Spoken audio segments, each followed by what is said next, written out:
দায়িত্ব পালনে কত শত অজুহাত, এবার জামাল ভুঁইয়ার কাজে হামজা বাড়ালেন হাত। কি দরকার আমাকে বলো, আমি আছি। নিজ দেশকে ভালোবেসে একটু বাড়তি দায়িত্ব তো নেয়াই যায়। বাংলাদেশ বনাম ভুটান ম্যাচে সেই বাড়তি দায়িত্ব নিয়ে দলকে এগিয়ে নিয়ে গেছেন হামজা দেওয়ান চৌধুরী।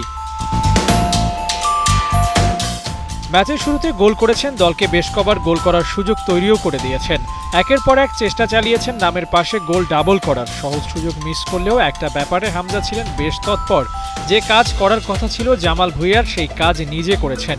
ম্যাচের মধ্যে যখনই এলোমেলো মনে হয়েছে তখনই হামজা হাত উঁচিয়ে সতীর্থদের নিজ নিজ পজিশনে নিয়ে গেছেন। ফ্রি কিক থ্রোয়িংয়ের পর পজিশন এলোমেলো হতো প্রায়, কিন্তু এসব তো ইউরোপ মাতানো হামজা সহ্য করবেন না, তাই তো গলা বড় করে ডেকে সামলে নিয়েছেন গোটা দল। ক্যাপ্টেন্সির আর্মব্যান্ড জামাল পরে থাকলেও দায়িত্বের একাংশ পালন করেছেন হামজা। এই মিডফিল্ডার নিজ থেকেই মাঠে সাজগোজ সচেতনতা অবলম্বন করেছেন। ডিফেন্ডারদের দায়িত্ব বুঝিয়ে দিতেই বেশ কবার ম্যাচে হাত উঁচিয়ে তাদেরকে নিজ নিজ পজিশন ধরে রাখতে নির্দেশ দিয়েছেন। অ্যাটাকারদের কাছে বল পৌঁছে দেওয়ার কাজটা নিশ্চিত করেছেন হামজা চৌধুরী। ফলাফল হাতে নাতেই পাওয়া গেছে। গোল হজম ছাড়াই মাঠ ছেড়েছে বাংলাদেশ দল।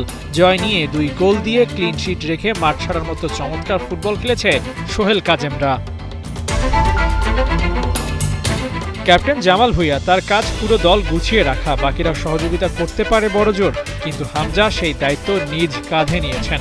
এমন একটা দিনের জন্যই তো ফুটবল ভক্তদের অপেক্ষা ছিল বহু বছর ধরে। আবু নাঈম, ৭১।